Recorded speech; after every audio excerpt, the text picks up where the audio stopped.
Hello everyone. मेरा नाम है अतुल अग्रवाल।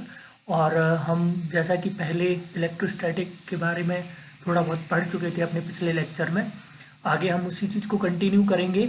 लेकिन उसके पहले मैं चाहता हूं कि आप थोड़ा बहुत इलेक्ट्रोस्टैटिक के क्लासिफिकेशन के बारे में जान लें। वैसे तो मैंने आपको अपने इंट्रोडक्शन वाले वीडियो में क्लासिफिकेशन बता दिया था, लेकिन मैं चाहता हूं कि आप फिर से इस चार्ट को बना लें ताकि आपको आसानी हो कि एग्ज़ाम के पर्पज़ से आपको इलेक्ट्रोस्टैटिक कैसे पढ़नी है, कितने भागों में पढ़नी है, मतलब टोटली क्लासिफिकेशन क्या है हमारा, उसको आपको देखना है।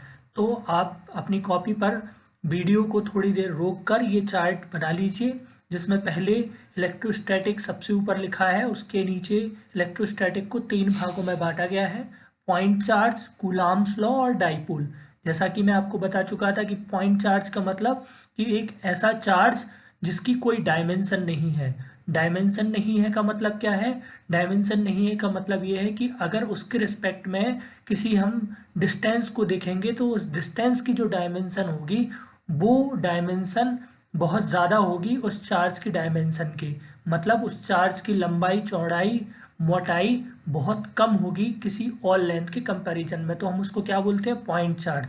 किसी भी चीज़ को पॉइंट हम तब बोलते हैं जब उसकी डायमेंशन को हम निकालने में हमें परेशानी हो या हम ना निकाल पाए। जैसे अगर हमारी जो बॉल है, अगर हम उसको, क्रिकेट की जो बॉल है, अगर हम उसकी लेंथ को कंसीडर करेंगे कि उसने पूरे क्रिकेट मैच में कितनी दूरी चली है ना, और हम ये देखेंगे कि बॉल की रेडियस कितनी है, बॉल की त्रिज्या कितनी है, तो बॉल की त्रिज्या उसके द्वारा चली गई दूरी की बहुत कम होगी, इसलिए हम उसको पॉइंट कह सकते हैं या पॉइंट बॉल कह सकते हैं। इसी तरह से चार्जेस में भी है कि अगर चार्ज हमारा इतना छोटा है इसके रिस्पेक्ट में कि हम और लेंथ जो उसके द्वारा कंसीडर कर रहे हैं वो सारी बहुत ज़्यादा है, तो हम उसको पॉइंट चार्ज कह देंगे। ठीक है, तो इलेक्ट्रोस्टैटिक में पॉइंट चार्ज बनना है।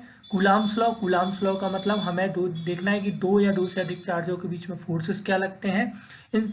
और तीसरा देखना है डाइपोल। डाइपोल का मतलब कि जब दो चार्जेस जिनकी जो अपोजिट पोलैरिटी के हैं, मतलब एक पॉजिटिव चार्ज है और एक नेगेटिव चार्ज है, किसी डिस्टेंस पर रखे हुए हैं, तो उनके द्वारा एक सिस्टम जो बनता है उसको डाइपोल बोलते हैं। आगे हम पढ़ेंगे, लेकिन अभी चाहता हूं कि आप ये इस चार्ट को अपनी कॉपी में बना लें: electrostatic, point charge, coulombs law और डाइपोल। फिर उनका फर्दर अगर क्लासिफिकेशन किया जाता है तो कूलाम्स लॉ दो भागों में डिवाइड हो जाता है: इलेक्ट्रिक फील्ड और इलेक्ट्रिक पोटेंशियल। इलेक्ट्रिक फील्ड से इलेक्ट्रिक फ्लक्स निकलता है, गॉस लॉ निकलता है। ठीक है, और इलेक्ट्रिक कूलाम्स लॉ से इलेक्ट्रिक पोटेंशियल निकलता है, वो इलेक्ट्रिक पोटेंशियल से इलेक्ट्रिक पोटेंशियल एनर्जी और कंडक्टर्स। ठीक है, कंडक्टर्स के बाद बांडीग्राफ जनरेटर, और फिर उसके बाद हमारे बांडीग्राफ जनरेटर से कंडक्टर्स को सीरीज में और पैरेलल में कैसे करेंगे, तो कंडक्टर्स में हमारे कैपेसिटर पढ़ेंगे, कैपेसिटर को सीरीज और पैरेलल कॉम्बिनेशन पढ़ेंगे। ठीक है, उसके बाद डाइलेक्ट्रिक कैपेसिटर, ये विथ जो कैपेसिटर है वो विथ डाइलेक्ट्रिक कैसे होंगे और विदाउट डाइलेक्ट्रिक कैसे होंगे, ये भी देखेंगे। ठीक है, तो ये मैं चाहता हूँ कि पॉज करके आप वीडियो को, ये चार्ट जो है अपनी कॉपी पर बना लें ताकि आपको ये समझ में आए कि एग्जाम के पर्पज से और इस पूरे चैप्टर में आपको क्या क्या पढ़ना है और वो कितना इम्पोर्टेंट है। अभी ये चार्ट अगर आपने बना लिया हो तो हम चलते हैं अपनी नेक्स्ट पुरानी चीज़ों पर जहाँ से हमने शुरुआत की थी। तो हमारा जो पुराना था वो हम यहाँ तक पहुँच चुके थे कि हमने ये देख लिया था कि हमारे चार्जेस की प्रॉपर्टी के बारे में हम पढ़ने वाले थे कि चार्जेस की प्रॉपर्टीज़ क्या हैं, और हमने ये देख लिया था कि नंबर ऑफ इलेक्ट्रॉन एक कूलाम चार्ज में कितने होंगे।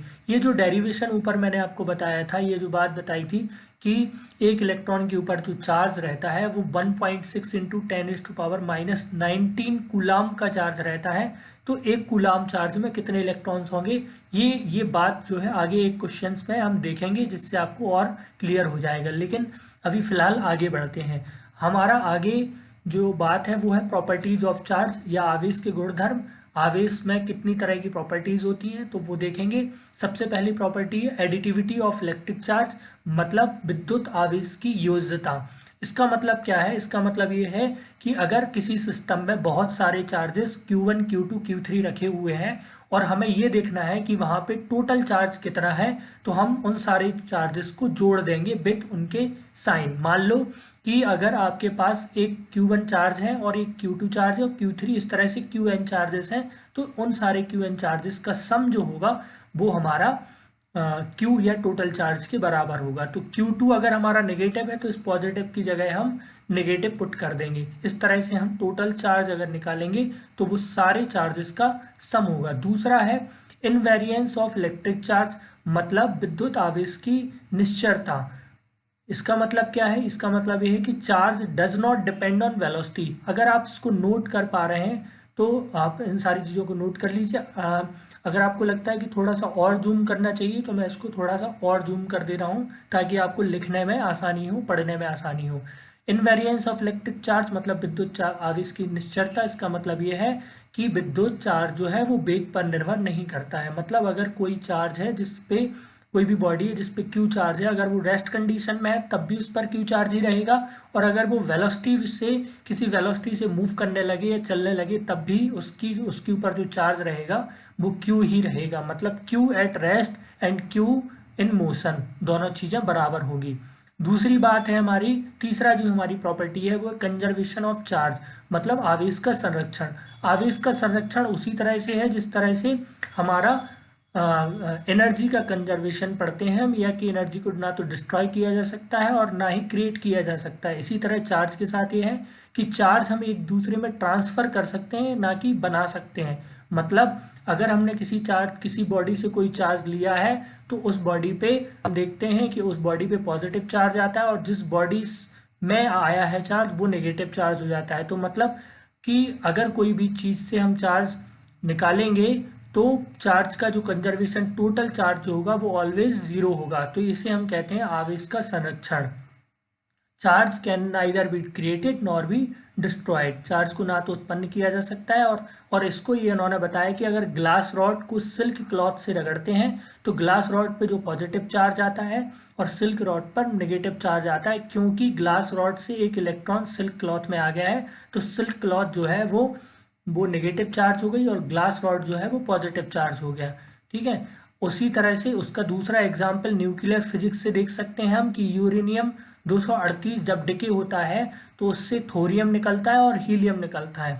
तो इसमें आप देख सकते हैं कि 92 उसका जो है वो नंबर है, वो प्रोटॉन्स का नंबर है, और टोटल एटॉमिक नंबर जो है वो 238 है। तो थोरियम जब इससे निकलता है तो 90 एटॉमिक नंबर के साथ निकलता है, और 234 उसका जो है वो टोटल नंबर रहता है।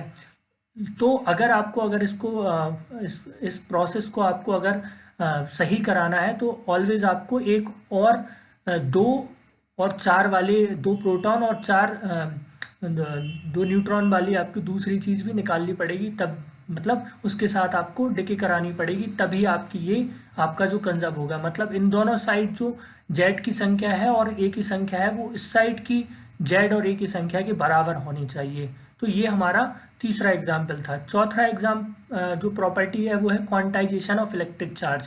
क्वांटाइजेशन ऑफ इलेक्ट्रिक चार्ज का मतलब है कि the total charge always be the integer multiple of the electron charge. मतलब कि Q कोई भी हो, कोई सा भी चार्ज अगर Q है तो वो ऑलवेज n के मल्टीप्लाई में इलेक्ट्रॉन्स के मल्टीप्लाई के साथ करने पर आएगा। मतलब ये है कि या तो 1 इलेक्ट्रॉन या 2 इलेक्ट्रॉन या 3 इलेक्ट्रॉन के चार्ज के बराबर होगा या फिर पॉजिटिव चार्ज के बराबर होगा। ठीक है। तो इलेक्ट्रॉन पे चार्ज कितना होता है? इलेक्ट्रॉन पे होता है 1.6 इंटू 10⁻⁻19 चार्ज, और इसी के मल्टीपल में कोई भी चार्ज आएगा तो ऑलवेज जो चार्ज होगा वो मल्टीपल ऑफ n के होगा। सीधा सा एग्जाम्पल है कि अगर हम ये मान लें कि बाजार में जो केले हैं वो 1 केला या 2 केला या 1 दर्जन केले हमें मिल सकते हैं, हमें आधा केला और 1.5 केला 3.5 केले नहीं मिल सकते हैं, तो हमें जितने भी केले चाहिए वो हमारे ऑलवेज 1 केले के मल्टीपल में आएंगे। सीधी सी बात, या तो आप 1 केला लेंगे या 2 लेंगे या 4 लेंगे। इसी तरह से चार्ज ऑलवेज 1 इलेक्ट्रॉन के बराबर होगा, 2 इलेक्ट्रॉन के चार्ज के बराबर होगा या 3 इलेक्ट्रॉन के चार्ज के बराबर होगा, है ना। मतलब आप आधा इलेक्ट्रॉन और 1.5 इलेक्ट्रॉन नहीं ले सकते। एक आधा इलेक्ट्रॉन 1.5 इलेक्ट्रॉन का मतलब है कि आधे इलेक्ट्रॉन के चार्ज के बराबर, आधा इलेक्ट्रॉन पे चार्ज कितना होगा 1.6 इंटू 10⁻⁻19 जो है, अगर उसका आधा कर दें तो इस तरह का चार्ज हमें कहीं देखने को नहीं